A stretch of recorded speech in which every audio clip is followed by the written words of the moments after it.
Okay, so when you're making a wire armature for a figure, the way I like to start it is to start at the hand, or the end of the arm here. And notice on your, you want to check your 8-head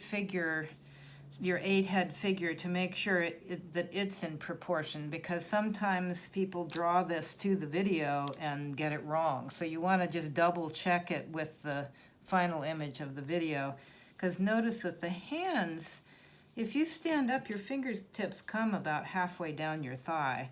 So what often happens is that people get the arms too short. Now you can just make the hand part out of plaster cloth, so if you didn't have your wire going absolutely to the end of that, that's okay, because you can create the fingers with the plaster cloth. But you should have, your legs should be 2 full segments at the bottom and 2 full segments above that. And then the hip area, the waist area, and the chest are 2 segments, and then the neck is a quarter down, and then the first part of the chest is 1, and then the second thing. So from the bottom of the head, you're going down to the waist with 2 segments, and then the head is 1 segment. So if I start at the end of this arm here, I'm going to take my pliers and I'm going to just bend it along the drawing. And you want to get a nice angle on the joints, because you don't want to just bend a shoulder with your hands, because it can leave just too much of a curve. You want to be decisive about where your joints are. And on the first piece of wire, you can bend it up to make a head. You won't have to do that on the second one. So we're making a 2-part armature. And I can just bring the head down. I'm going to make the head really skinny, because you're going to add plaster cloth on the head, so it's better not to, you definitely don't want to outline it with a big circle, because then you add plaster cloth and you have this huge round head. So I'm going to make the spine go down here, and then I'm going to turn at the hip.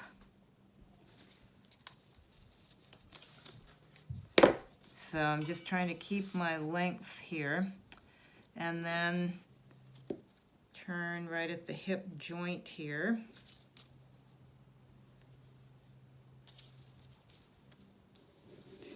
And then when I get to the foot, I'm going to bend the line forward. And actually, it's not a bad idea to make the legs just a bit longer than the drawing. I'm actually going to take it and make it maybe a 1/2 inch or so longer, or 3/4 of an inch.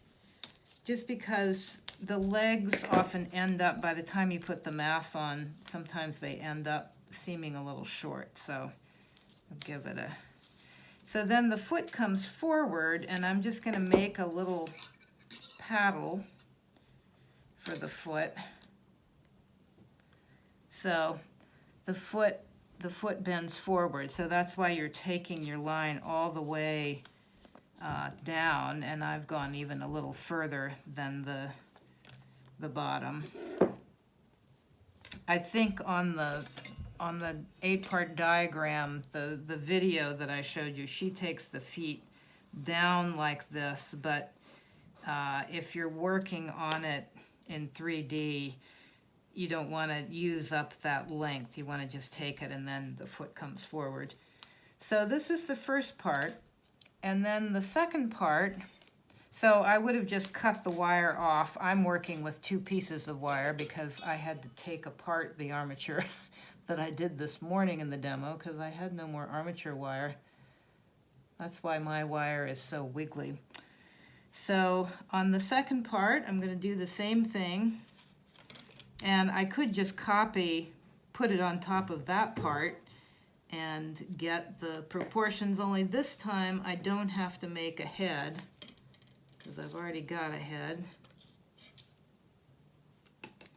So So I'm just going to bend that, and then I'm going to bend down the spine again.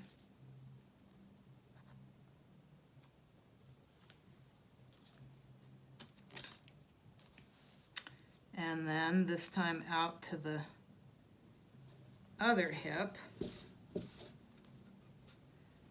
Sometimes you really have to get right up next to your pliers and bend it further than you think, and then bend it back again a little bit to get that angle. And then I'm going down the leg.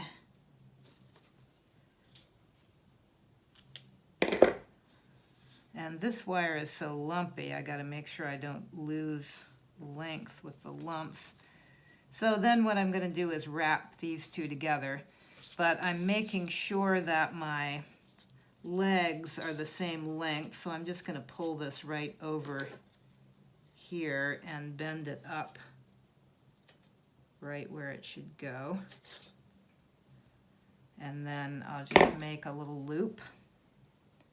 And the wire that I'm using is a little bit thinner than what you're using. I just happen to have this. And I got you the slightly thicker wire just because it holds up better than this does when you have the weight of the plaster. So I thought it might be a little easier. So then what I'm going to do is I'm going to take some 28 gauge galvanized steel wire. And you can use, I've already got the piece I used this morning. You can use the black annealed if you want. The only thing is that it will rust under the plaster cloth, but there probably wouldn't be enough of it in the wrapping to really get through. So if you don't have the galvanized steel, you can use the other. So I'm just going to start this on the top of the spine here. Just going to hold up one half so that I can attach it and not be trying to awkwardly hold them together while I'm doing that.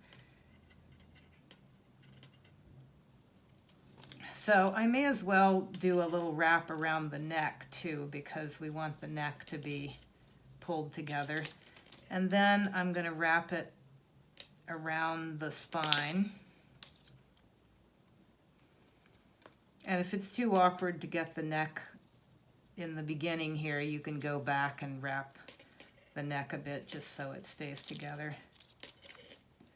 So I'm just wrapping the two together, and I'm keeping the line taut because I want to have a really nice tight wrap so that the figure is moving like one piece so that it doesn't slide.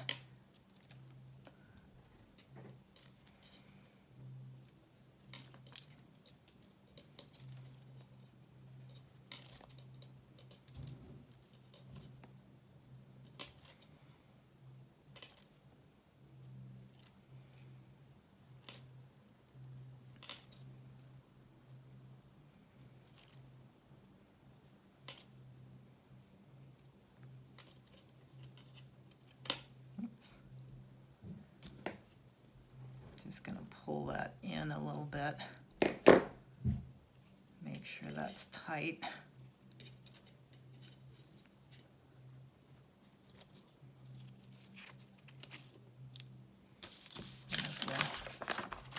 Move this at this point so you can see a little better.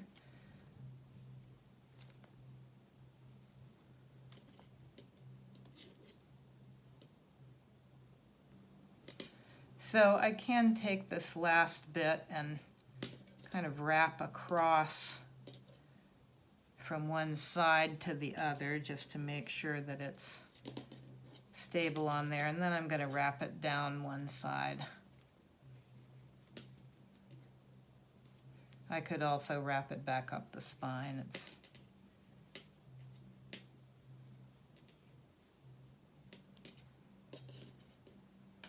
So then you have your little figure. And when you go to pose the figure, well, I do have, in the next video, I do have something about posing when you add the plaster cloth. But just remember that when you have a a figure, let's see if I can adjust this better. So when you have a figure even standing like this, the spine is never absolutely straight. There's a gentle little arch in the back, so you can bend that slightly and then bend the front part in a little bit, and the head is often slightly down, and the arms might be in two different positions, like if they're walking. Knee would probably be bent. And also making, there's this other armature here that I made earlier. So on this one, since it's standing on one leg, and it really would be leaning forward a little bit more, but I ran a wire all the way down the leg and wrapped it in, and then spiraled it around at the bottom, so that can serve as an armature for your base. It might be a little tricky doing one standing on one foot, so you may have to really build up the base. It might be easier to have a piece of wood on one foot. If the figure is on 2 feet, you still need some kind of a base, but you could,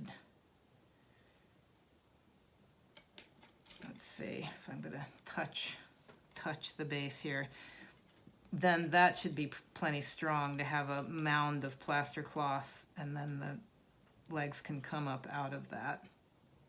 And just remember, when you're bending the pose, you want to bend from the joint. Don't bend your bones at all. So that bone is always straight. The shin bone is always straight.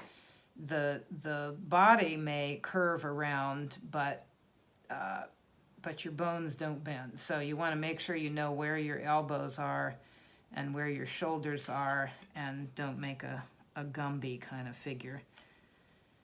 So that's it for armature making. So you can go on to the next video on applying the plaster cloth.